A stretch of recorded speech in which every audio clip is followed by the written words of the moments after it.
Hey everyone, right now, if you head over to New York City, there's a lot of things you might see. You might see yellow cabs, people rushing around, hot dog stands. But what you might not realize is that many of the buildings surrounding you are actually a glittering legacy of the 1920s. They're called Art Deco. And these buildings really represent a whole era of optimism, excess, and change. So here's our tour of New York City's most dazzling Art Deco landmarks. First up, we have to talk about what makes Art Deco so special, because these buildings look pretty unique. So while the term Art Deco literally just means decorative arts, it's also described an entire movement spanning multiple art forms. The style was born in France right after World War I, and soon found fertile ground in America's rapidly modernizing cities.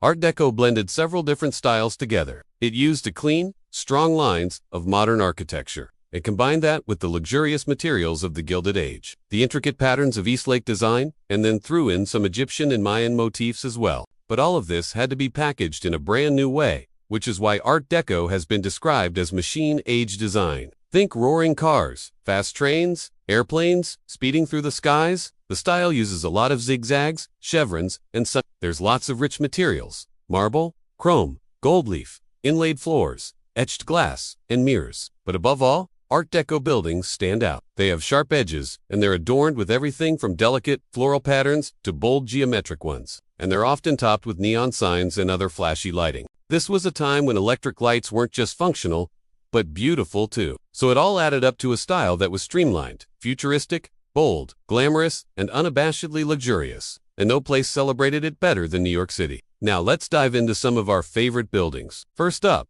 the crown jewel, the Chrysler Building. The Chrysler Building is located at 405 Lexington Avenue. It was completed in 1930.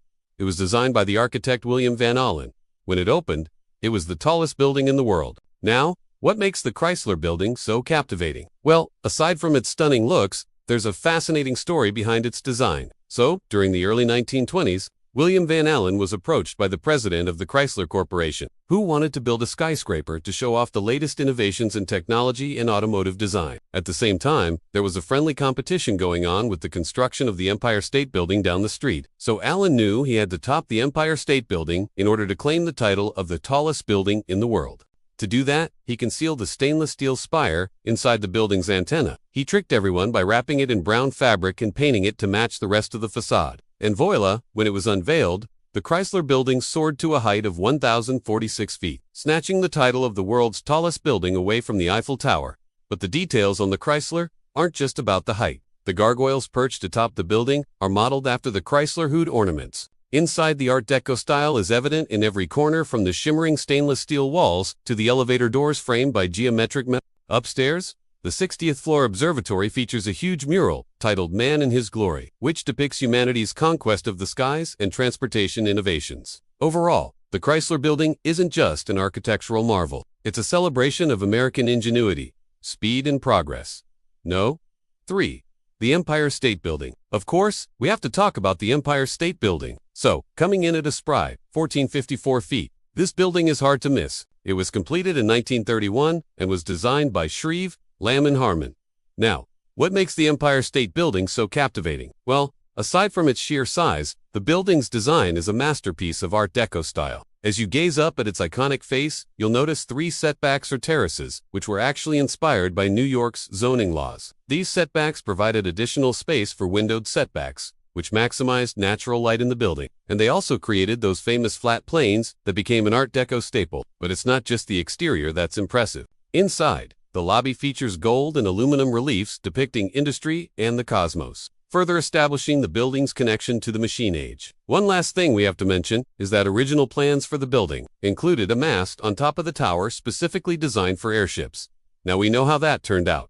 4. Rockefeller Center. The Rockefeller Center was built between 1933 and 1939 and is one of New York City's most extensive Art Deco complexes. It was designed by Raymond Hood, Edward Durrell Stone, and several others. So where should we start? Well, perhaps with 30 Rockefeller Plaza, which is the heart of the complex. Just stepping inside and entering the lobby will leave you speechless. The soaring space features murals that pay tribute to American industry and culture. These paintings, created by Mexican artist Jose Maria Sert, are huge. They depict everything from farming and mining to factories and skyscrapers. They span across the ceiling and wrap around the walls, making the space feel almost like a cathedral. Then there's Prometheus, the statue that stands outside the skating rink in the winter. The statue, made from limestone, depicts the Greek titan Prometheus holding a torch. In Art Deco style, the figure is gilded in gold leaf, symbolizing the power of creativity and the pursuit of knowledge. The center also includes Radio City Music Hall, which is absolutely lavish with its sunburst motifs, curved staircases, and gold leaf details. But we go in. Forget about the other buildings and spaces within the center, such as 1221 Avenue of the Americas, 1450 Broadway. Each one offers something unique. For example, 1221 Avenue of the Americas has a distinctive setback pattern, creating a series of terraces that give the building a sense of movement. Meanwhile, 1450 Broadway features intricate terracotta ornamentation and a deeply carved main entrance. The Radio City Music Hall is probably the best-known attraction within the center, and it serves as a fitting centerpiece for this entire Art Deco complex. Now, while all these buildings are incredible, I think we have to take a moment to appreciate the smaller ones as well. That's why our next stop is the American Radiator Building. The American Radiator Building was completed in 1924 and was designed by architect Raymond Hood. It was one of New York's first all-steel skyscraper, and it was also one of the first buildings to fully embrace the Art Deco style. Back then, it was painted a shocking shade of black brick offset by shiny gold accents. The building was seen as a radical departure from the typical pale stone skyscrapers that dominated the city. Today, the building is known as the Bryant Park Hotel. The name pays homage to the nearby Bryant Park, which is located just across the street. Next up, we have the Waldorf Astoria. The original Waldorf Astoria was located on 5th Avenue and was demolished to make way for the Empire State Building. The new Waldorf Astoria was completed in 1931 and was designed by Schultz and Weaver. It's known as one of the best examples of Art Deco architecture in the city. From the grand staircase in the lobby to the intimate Peacock Alley, the interiors are truly breathtaking. The geometric marble floors in the lobby, the bronze and glass motifs in Peacock Alley, and the clock made from a single piece of onyx in the gold room are just a few of the highlights. These details reflect the opulence and luxury that were hallmarks of the Art Deco era. Of course, we'd be remiss if we didn't mention some of the other notable Art Deco buildings scattered throughout the city. So here's a quick list to get you started. The General Electric Building at 570 Lexington Avenue. Check out the lightning bolt motifs. The Channon Building at 122 East 42nd Street.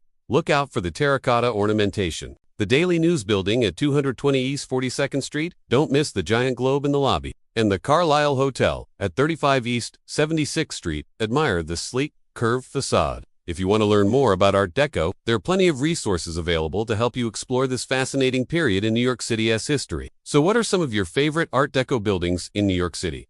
Let us know in the comments below. We hope you enjoyed this journey through some of the most dazzling Art Deco buildings in New York City. If you're planning a trip to the Big Apple, be sure to add these landmarks to your itinerary. A final thought, Art Deco continues to captivate us today because it represents a time when dreams seemed boundless and anything was possible. The style's enduring legacy lives on in movies, fashion, and popular culture, but nothing compares to experiencing it firsthand in the birthplace of the movement itself, New York City.